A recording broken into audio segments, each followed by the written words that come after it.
नमस्कार दोस्तों, आप सभी का स्वागत है आपके अपने YouTube channel VVN Maurya study blog पर। तो दोस्तों, आप लोग को आज इस वीडियो में बताया गया है क्लास 12 से लेकर फिजिक्स के चैप्टर फिजिक्स में बताया गया है समांतर क्रम सेलों का समांतर क्रम संयोजन। ठीक है, सेलों का समांतर क्रम संयोजन जिसका इंग्लिश होता है पैरेलल कॉम्बिनेशन ऑफ सेल।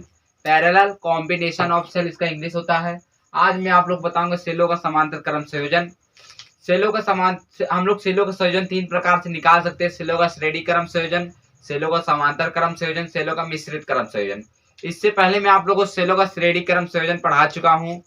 सेलों का श्रेणी क्रम संयोजन में आप लोगों को इसके पहले पढ़ा चुका हूँ। आज मैं दूसरा देखूंगा सेलों का समांतर क्रम संयोजन, parallel combination of cell. Parallel combination cell आज मैं देखूंगा। ठीक है, तो आप लोग अगर हमारे चैनल पे नए तो कृपया चैनल को सब्सक्राइब कर दे और वीडियो को लाइक कर दे, ज्यादा से ज्यादा शेयर कर दे। तो चलिए स्टार्ट करते हैं हम अपने इस वीडियो को जिसका नाम है सेलों का समांतर क्रम संयोजन, combination of parallel combination of cell. तो दोस्तों, इसमें आप लोग को क्या करना रहता है, ठीक है। श्रेणी क्रम में प्रतिरोधों को श्रेणी क्रम में जोड़ा जाता है और सेलों को श्रेणी क्रम में जोड़ा जाता है, पर समांतर क्रम यानी समान रूप से जोड़ा जाता है। ठीक है, यानी आप लोगों को समांतर क्रम में क्या करना रहता है दोस्तों, ये हमारा समांतर क्रम संयोजन, सेलों का समांतर क्रम संयोजन का क्या है, फिगर यानी चित्र है। तो चित्र से आप लोग को यहाँ अच्छी तरीके से दिख रहा होगा कि सेलों को एक समान रूप से जोड़ा गया है और आंतरिक प्रतिरोध जिसका नाम है स्मॉल आर, ये हमारा सब क्या है, आंतरिक प्रतिरोध। ठीक है, आंतरिक प्रतिरोध स्मॉल आर, इन सभी आंतरिक प्रतिरोधों को एक समान जोड़ा गया है जिसे एक समान है। ठीक है, और ये हमारा विद्युत वाहक बल यानी प्लस माइनस, ये हमारा क्या है, इधर विभवांतर यानी ई इधर होगा। ठीक है, विभवांतर हमारा क्या है, ई है सभी का।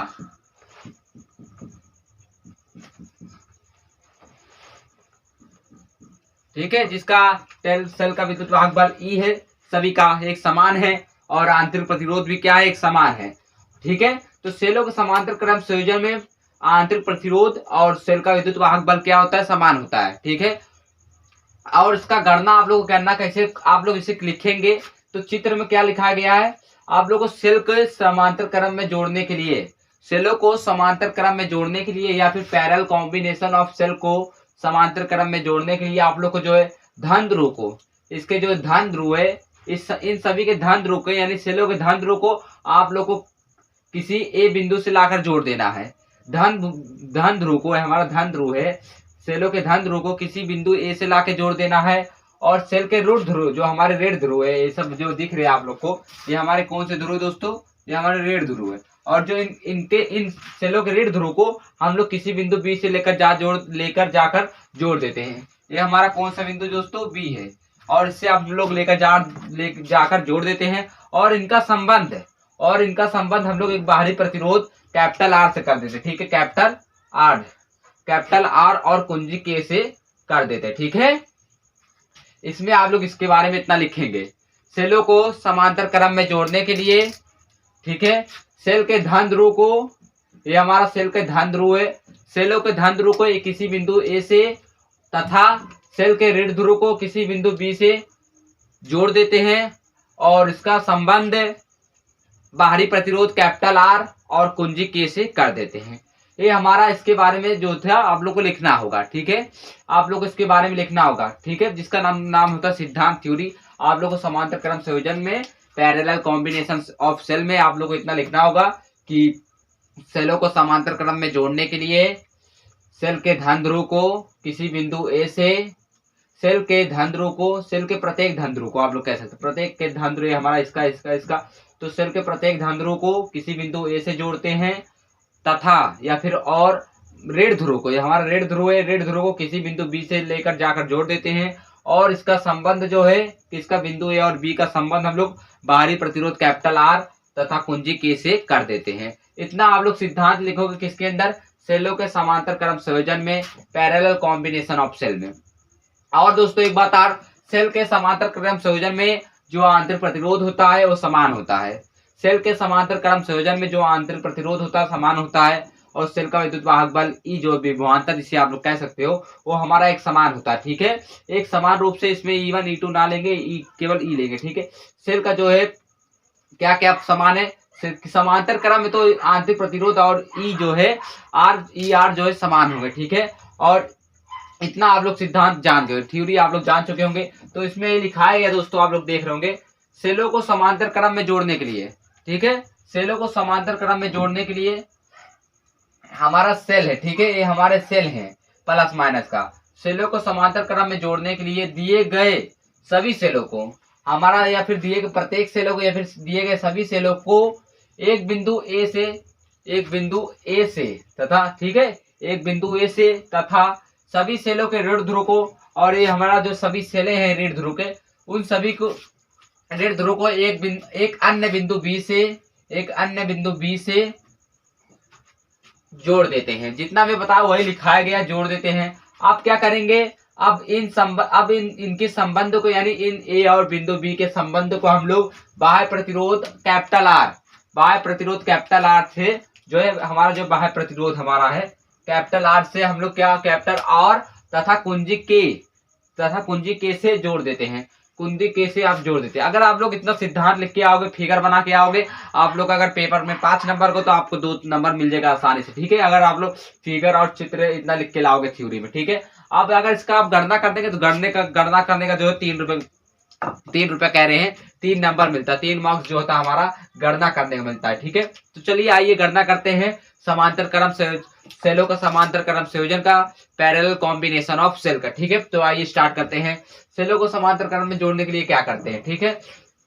तो दोस्तों इसमें आप लोग जो है सेल का विभवांतर पहले आप लोग देखना, ठीक है, सेल का विभवांतर देखना है। तो सेल का समांतर क्रम में है, सेल हमारा किस क्रम में दोस्तों, आप लोग पहले ये बताइए, सेल हमारा किस क्रम में है। अगर प्रूफ गणना में आप लोग को क्या करना है, चित्र में यानी फिगर में n सेलें हैं, फिगर में क्या है हमारे, फिगर में हमारे n सेलें हैं कि नहीं, 1 सेल 2 सेल 3 सेल, ऐसे कई सेल हो तो आप लोग इसे n सेलें कह सकते हो, या इसे अगर कई सेल हो तो आप लोग इसे n सेल कह सकते हो, ना कि 1 से 2 सेल। तो n सेल है जिनमें प्रत्येक का विद्युत वाहक बल E है, जिनमें प्रत्येक का विद्युत वाहक बल E जिसे कहते हैं, जिनमें प्रत्येक का विद्युत वाहक बल E है, तथा आंतरिक प्रतिरोध स्मॉल r है, और जो आंतरिक प्रतिरोध स्मॉल r है, ठीक है। इतना आप लोग को आया, और सेल किस क्रम में जुड़े हैं, सेल समांतर क्रम में जुड़े हैं, इसलिए क्या है, सेल समांतर क्रम में जुड़े हैं, सेल समांतर क्रम में जुड़े हैं, समांतर क्रम में जुड़े हैं, इसलिए हमारा सेल जो है समांतर क्रम में जुड़े। इतना आप लोग को क्या है आया। अब आप दोस्तों जब चित्र में n सेलें हैं जिनका प्रत्येक का विद्युत वाहक बल E है तथा आंतरिक प्रतिरोध क्या है, स्मॉल r है, तब आप लोग क्या करना, ठीक है, तब आप लोग बैटरी का कुल विभवांतर लिखना है। लिखोगे कि नहीं आप लोग, इस बैटरी का जो है कुल विभवांतर लिखोगे, पहले विभवांतर लिखो फिर आंतरिक प्रतिरोध लिखो, ठीक है। तो सेल का कुल विभवांतर, सेल का कुल विभवांतर, आप लोग पहले विभवांतर निकालना, ठीक है, कुल सेल का कुल विभवांतर आप लोग अब निकालेंगे। सेल का कुल विभवांतर, सेल का कुल विभवांतर क्या होगा दोस्तों, आप लोग बताइए, सेल का कुल विभवांतर क्या है। सेल के विद्युत वाहक बल को ही हम लोग विभवांतर कहते हैं दोस्तों। विभवांतर के नाम से चाहे इधर सेल का विद्युत वाहक बल लिखिए, चाहे विभवांतर लिखिए, सेल का विद्युत वाहक प्रत्येक का ई है ना, प्रत्येक का ई है कि नहीं, ई समांतर क्रम में जुड़े तो आप लोग एक ही बार ई लिखोगे, ठीक है। क्या लिखोगे आप लोग, एक ही बार जो है ई लिखोगे, लिखा कि नहीं। सेल का कुल विभवांतर यानी सेल का कुल विद्युत वाहक बल क्या है, ई, इसे आप लोग विभवांतर कह सकते हो। सेल का समान है, हमारा सेल का विद्युत वाहक बल क्या है, समान है। क्यों समान है, क्योंकि इसका संबंध हम लोग किसी बिंदु ए से लाके कर दिए हैं, जो कि बिंदु बी से आकर बाहरी प्रतिरोध आर से जुड़ा है, तो समान है सेल का विद्युत वाहक बल, तो ई है, ठीक है। सेल का विद्युत वाहक बल क्या है, ई है। अब आप लोग सेल का आंतरिक प्रतिरोध डालेंगे, ठीक है, सेल का आंतरिक प्रतिरोध, सेल का आंतरिक प्रतिरोध, सेल का आंतरिक प्रतिरोध, आंतरिक प्रतिरोध दोस्तों, सेल का आंतरिक प्रतिरोध क्या होगा दोस्तों, आप लोग को इसमें भी आ रहे, इसमें भी आ रहे, इसमें भी आ रहा, आंतरिक प्रतिरोध समांतर क्रम में जुड़े हैं और आर है, तो आप लोग इसे आर डैश मानिए, ठीक है। आर डैश मान सकते हो कि नहीं, मान सकते हो दोस्तों, और मामूली सी बात है, आप लोग आर डैश इसे मान सकते हो, ठीक है। आर डैश, इसे क्या कह सकते हो, मान सकते हो। तो समांतर क्रम में जुड़े हैं तो यानी दोस्तों 1/8 डैश होगा कि नहीं, समांतर क्रम में 1/8 डैश लिखा जाता है, ठीक है, क्योंकि समान 1/8 डैश हो। तो आप लोग कह सकते हो 1/8 1/8 1/8 1/8 कह सकते हो कि नहीं। कितने बार है हमें पता नहीं चलेगा, क्योंकि अगर हम लोग यहीं से एक और ला के जोड़ दे, यहीं से एक और, तो पता नहीं चलेगा कितने बार। तो आप लोग 1/8 1/8 प्लस 1/8 कितने बार, n बार, इतना n बार मतलब चाहे जितने बार बाय तो हम लोग n बार लिख सकते हैं, सौ सौ मतलब n बार। 1/8 1/8 1/8 कितने बार हो, हम लोग इसे n बार लिख सकते हैं कि नहीं। अब मामूली सी बात है, हम लोग इसे n बार लिख सकते हैं, ठीक है, n बार लिख सकते हैं। तो इधर से क्या आ जाएगा दोस्तों, यहाँ से देखिए क्या आएगा, 1/8 डैश का 1/8 डैश, ठीक है, बराबर, ठीक है, बराबर क्या हो जाएगा इधर, ठीक है, बराबर इतना हुआ, फिर यहाँ का 1/8 डैश 1/8, यहाँ आप लोग जब सबका यन है आंतरिक प्रतिरोध, तो आप लोग इसे यन लिख सकते हो कि नहीं, n/r लिख सकते हो कि नहीं सभी का। जब n बार है तो आप लोग n/r लिख सकते हो, 1/8 डैश बराबर n/r लिख सकते हो कि नहीं, पहले आप लोग इतना बताइए। लिख सकते हो, बहुत आसान तरीके से आप लोग लिख सकते हो, ठीक है। तो यहीं से मैं इसको लिख दे रहा हूँ इस प्रकार, देखिए आप लोग ध्यान से देखिए, ठीक है, आप लोग इतना ध्यान से देखिए, ठीक है, इतना इधर देखिए आप लोग, ठीक है, इधर देखिए, आप इसको पलटिए, इसको पलटिए, ठीक है, यानी r डैश को पलटिए, यानी r ऊपर जाएगा क्या हो जाएगा, r डैश हो जाएगा, नीचे तो एक लिखा नहीं जाता, ठीक है, एक नहीं लिखा जाता। आप ये भी पलट जाएगा, यानी r ऊपर चले जाएगा या नीचे, इतना आप, यानी ये r डैश का मान आया, किसका, आंतरिक प्रतिरोध आया, ठीक है, यानी आंतरिक प्रतिरोध हमारा r डैश बराबर r/n है, ठीक है, समांतर क्रम संयोजन में। अब आप लोग को क्या करना है, अब आप लोग को क्या करना है, ठीक है, अब आप लोग को क्या करना है दोस्तों, इतना आप लोग लिखें, ठीक है। ये हमारा सेल का कुल विभवांतर ये आया, सेल का आंतरिक प्रतिरोध क्या आया, आर डैश आया, और 1/8 डैश समांतर क्रम में, तो 1/r और 1/r 1 प्लस 1/r, तो हम लोग इसे n बार लिख सकते हैं, n बार है क्योंकि कई बार, तो आप लोग n लिख दोगे, तो 1/8 डैश का 1/8 बराबर, इन सब का n बार है तो n/r हो जाएगा, ठीक है। तो पलटा में इसको r डैश बराबर r/n हो गया, क्योंकि दोनों पलटेगा, ठीक है, ये पलटेगा तो ये भी पलटेगा, तो r/r हो गया, पहले n/r था, ठीक है। अब आप लोग क्या करेंगे, बाह्य प्रतिरोध, बाह्य प्रतिरोध क्या है, बाह्य प्रतिरोध, बाह्य प्रतिरोध, बाह्य प्रतिरोध इसमें क्या है दोस्तों, कैपिटल आर है। बाह्य प्रतिरोध क्या है इसमें, कैपिटल आर है, बाह्य प्रतिरोध कैपिटल आर है, जिसका दोस्तों बाहरी प्रतिरोध कैपिटल आर आप लोग को निकालनी है। बाहरी प्रतिरोध हमारा क्या है, कैपिटल आर है दोस्तों, बाहरी प्रतिरोध कैपिटल आर है। इतना आप लोग ने क्या किया, निकाला। अब आप लोग को कुल प्रतिरोध ज्ञात करना है, यानी बाहरी प्लस आंतरिक, बाहरी प्लस आंतरिक कुल प्रतिरोध ज्ञात करिए, फिर कुल धारा बटे कुल विभवांतर कुल बटे प्रतिरोध का आप सूत्र लगा के आप लोग सेल का समांतर क्रम संयोजन का सूत्र प्राप्त कर सकते हो। तो आप लोग अब क्या ज्ञात करेंगे, आप लोग अब क्या ज्ञात करेंगे, कुल प्रतिरोध, यानी कुल प्रतिरोध यानी बाहरी प्लस भीतरी, बाहरी प्लस भीतरी, ठीक है।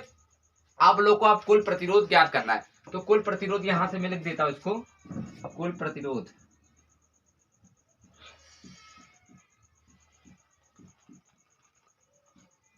कुल प्रतिरोध, ठीक है, कुल प्रतिरोध हमारा क्या है लिखा मैंने। फिर कुल प्रतिरोध क्या है, पहले आप लोग बताइए, पहले कुल प्रतिरोध क्या था, आर डैश था, आर डैश लिखा, ठीक है, प्लस प्लस बाहरी प्रतिरोध क्या था, आर है, ठीक है, बाहरी प्रतिरोध क्या है हमारा, आर है, ठीक है, इतना में लिखा। आप लोग अब क्या लिखेंगे, आर के स्थान पे आर लिखोगे, आर डैश के स्थान क्या लिखोगे, आर डैश का निकल के क्या आया था, आर डैश का क्या आया था, r/n आया था, आया था कि नहीं, प्लस क्या है, कैपिटल आर, ये हमारा कुल प्रतिरोध है, ठीक है, r/n प्लस आर हमारा जो है सेल का कुल प्रतिरोध है, ठीक है, इतना आप लोग को आया। अब आप लोग क्या करोगे, आप लोग को क्या क्या निकल गया, कुल प्रतिरोध निकल आया, कुल विभवांतर निकल आया, तो आप लोग किसका सूत्र लगाओगे, धारा का, कुल धारा बटे कुल धारा बराबर होता है कुल विभवांतर बटे कुल प्रतिरोध, कुल प्रतिरोध। तो आप लोग इस सूत्र लगा के आप लोग सेल का समांतर क्रम संयोजन निकाल लोगे, यानी पैरेलल कॉम्बिनेशन ऑफ सेल आप लोग आसानी तरीके से निकाल लोगे। तो आइए हम लोग क्या कौन सा सूत्र लगाएंगे, कुल धारा, कुल धारा का सूत्र लगाते चलिए, कुल धारा, कुल धारा बराबर हमारा होता है आई बटे बी बाई आर, आप लोग जानते होंगे। तो इसी से आई मत कुल धारा यानी दोस्तों आई होगा, ठीक है, आई बराबर आप लोग क्या करेंगे, कुल विभवांतर, कुल विभवांतर लिखोगे, ठीक है, कुल विभवांतर,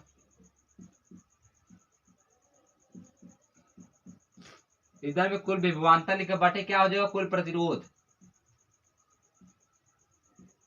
कुल प्रतिरोध।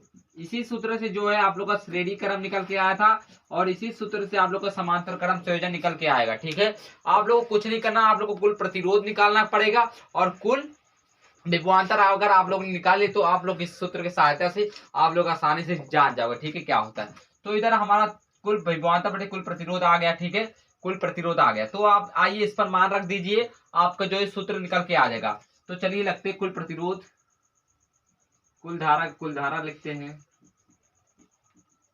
आई का आई। ठीक है, हमारा कुल विभवांतर कितना, इधर देखिए दोस्तों, कुल विभवांतर कितना है हमारा, सेल का कुल विभवांतर ई मान थे क्योंकि समांतर क्रम में जुड़े, तो सेल का कुल विभवांतर ई का ई लिखेंगे। और सेल का कुल प्रतिरोध कितना आया है, आर बटे एन प्लस आर, आर बटे एन प्लस आर आया है। ठीक है, आप लोग इसे लिखेंगे, लिखोगे कि नहीं, आप लोग इसे ही लिखोगे। ठीक है, कुल प्रतिरोध हमारा जो है आर डैश था, बाद में क्या था आर था, आर डैश था, बाद में क्या था 8। ठीक है, इतना आप लोग लिखे। ठीक है, इतना आप लोग क्या किए, इतना आप लोग लिखे।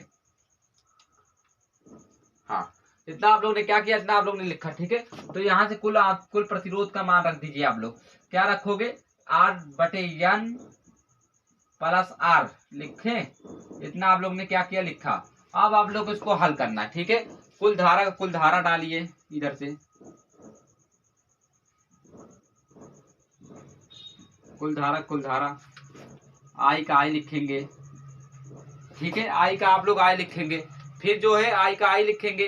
अब आप लोग को क्या करना है दोस्तों, ठीक है, अब आप लोग को ई का ई लिखोगे, बटे बटे आप लोग देखिए आर बटे एन प्लस आर है, आर बटे एन प्लस आर है। अब आप लोग को करना क्या, ठीक है, आप लोग को जो है एन को जो है दोस्तों ऊपर भेजना पड़ेगा। आप लोग को क्या करना पड़ेगा, एन को ऊपर भेजना पड़ेगा। तो आप लोग भेजिए, एन को ऊपर भेजिए, यानी एन ई इधर हो जाएगा। हमारा बचा क्या नीचे, R plus small R plus R. तो हमारा ये सूत्र आया, किसका आया सूत्र, हमारा ये सूत्र जो आया है दोस्तों सेल का समांतर क्रम संयोजन का आया है। ठीक है, हमारा जो सूत्र आया है,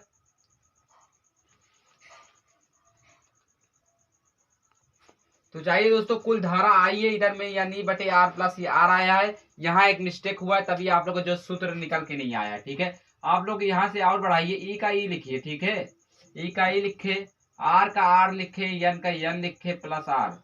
ठीक है, आप लोग इसके नीचे एक लगाइए, इसके नीचे एक लगाओगे तो इसका गुणा इसमें हो जाएगा, यानी ई का ई हो जाएगा हमारा, आर का इसमें गुणा होगा तो आर हो जाएगा। ठीक है, एन आर का इसमें गुणा हो जाएगा तो क्या होगा, एन आर हो जाएगा।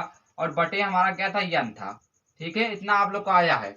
फिर आप लोग यहाँ आइए, यहाँ आइए। ठीक है, अब देखिए आप लोग को क्या करना है, ई का ई लिखा। ठीक है, जो बटा क्या इधर एन है, बटा एन है दोस्तों, सबका बटा एन है। ठीक है, तो एन को मैंने ऊपर भेजा, एन को क्या किया, एन को ऊपर भेजा तो हमारा एन ई निकल के आ गया, एन को ऊपर भेजा, एन ई निकल के आ गया। नीचे हमारा क्या बचा, R plus N R, R plus क्या बचा, एन आर बचा, आर प्लस एन आर बचा है। ठीक है, तो हमारा जो सूत्र आया है दोस्तों, ये हमारा जो सूत्र आया है ये समांतर क्रम संयोजन का है। किस क्रम का, समांतर क्रम संयोजन का है, जो कि बहुत इंपॉर्टेंट ट्रिपल स्टार है दोस्तों, ट्रिपल स्टार है। कुल धारा का यानी सेल का समांतर क्रम संयोजन में आप लोग को आई बराबर N E plus R plus N R. ठीक है, ये हमारा क्या है, सेल का समांतर क्रम संयोजन का सूत्र है, फॉर्मूला है किसका, पैरेलल कॉम्बिनेशन ऑफ सेल का। ठीक है, तो कुल धारा यानी आई एन ई बटे आर प्लस एन आर क्या है, सेलों का समांतर क्रम संयोजन का सूत्र है। कोई पूछेगा क्या होता है, तो आप लोग को इस प्रकार पूरा निकल के आया। ठीक है, मैंने क्या किया, मैंने गणना डाला, चित्र में एन सेले हैं, चित्र में क्या एन सेले हैं, चित्र में क्या एन सेले हैं, जिनमें प्रत्येक का विद्युत वाहक बल ई है, प्रत्येक का विद्युत वाहक बल है, तथा आंतरिक प्रतिरोध स्मॉल आर है, आंतरिक प्रतिरोध स्मॉल आर है। ठीक है, इतना आप लोग लिखना। फिर आप लोग लिखना सेल समांतर क्रम में जुड़े हैं, सेल किस क्रम में जुड़े, सेल समांतर क्रम में जुड़े हैं। ठीक है, इसलिए सेल का कुल विभवांतर, इसलिए सेल का कुल विद्युत वाहक बल या फिर विभवांतर ई है, तो ई लिखा मैंने, समान है तो ई लिखोगे ना आप लोग, सेल का कुल विभवांतर ई, और सेल का कुल आंतरिक प्रतिरोध, सेल का कुल आंतरिक प्रतिरोध मैंने आर डैश मांगा, कुल मतलब आर डैश माना। फिर एक बटे आर, आप लोग जानते हैं समांतर क्रम में जुड़े हैं तो एक बटे आर हो जाएगा, एक बटे आर डैश बराबर एक बटे आर प्लस एक बटे आर प्लस एक बटे आर एन बार हो सकते हैं, क्योंकि ऐसे और जुड़ते चले जाएंगे। तो आप लोग, मैं इधर लिखा स्वान एन बार। ठीक है, तो बराबर करके एक बटे आर डैश का एक बटे आर डैश बराबर करके यहाँ एन लिखा तो एन बटे आर लिख सकता हूं मैं, इसको पलटा आर ऊपर गया और एन आर ऊपर गया या नीचे आए, तो इस प्रकार आर डैश का मान जो है आर बटे एन आया है। आप लोग को क्या करना है, आप बाहरी प्रतिरोध देखिए, बाहरी प्रतिरोध हमारा क्या है, आर है, बाहरी प्रतिरोध आर है, इसलिए आप लोग कुल प्रतिरोध निकालोगे, यानी भीतरी प्लस बाहरी, भीतरी प्लस बाहरी, यानी भीतरी प्लस बाहरी, आप लोग कुल प्रतिरोध यानी R dash plus R. R dash हमारा आंतरिक था, बाहरी क्या था, आर था, तो आर डैश का मान यहाँ से आया था आर बटे एन लिखा प्लस आर, तो इतना में लिखा कुल आंतरिक कुल प्रतिरोध आया। ठीक है, तो आप लोग सूत्र लगाइए, जब आपको कुल विभवांतर निकल आया, कुल प्रतिरोध निकल आया, तो आपका सूत्र जो होता है कुल धारा बराबर होता है कुल विभवांतर बटे कुल प्रतिरोध। तो आप लोग कुल धारा आई बराबर में लिखा, कुल विभवांतर कितना था, आई ई था, कुल विभवांतर ई था, और कुल प्रतिरोध कितना था, आर डैश आर बटे एन प्लस आर, आर बटे एन प्लस आर हमारा था जो है कुल प्रतिरोध था। ठीक है, अब मैं आप लोग को क्या किया, इधर से देखिए, आप लोग ध्यान से समझिए। ठीक है, ई का ई लिखा मैंने, ई का ई लिखा, फिर यहाँ से आर का आर लिखा, एन का एन लिखा, आर का आर लिखा, यहाँ मैंने बटे एक लगाया, क्या लगा, बटे एक लगाया, फिर क्या किया, देखो आर यहाँ गया, आर एक का गुणा आर में होता आर आया, एन का गुणा आर में होता एन आर हुआ, और बटे क्या है, सबका एन है तो मैंने एन लिखा। ठीक है, इसके बाद आप लोग यहाँ आइए, ई का ई लिखा, ये जो एन बटा है सबका, इस मेन बटा ए है, फिर जो एन ऊपर है ये हमारा नीचे चले भाग में है, तो ऊपर जाएगा तो गुणा में हो जाएगा, यानी एन ई हो गया, और बटा क्या आया, N R plus N R, यानी इसका सूत्र किसका, सेलों का समांतर क्रम संयोजन, पैरेलल कॉम्बिनेशन ऑफ सेल का जो है हमारा सूत्र निकल के आ गया। मुझे आशा है कि आप लोग को ये वीडियो अच्छी तरीके से समझ में आया होगा, तो वीडियो को लाइक करें, चैनल को सब्सक्राइब करें, ज्यादा ज्यादा शेयर कर दें। मिलते हैं नेक्स्ट वीडियो में, तब के लिए जय हिंद, जय भारत।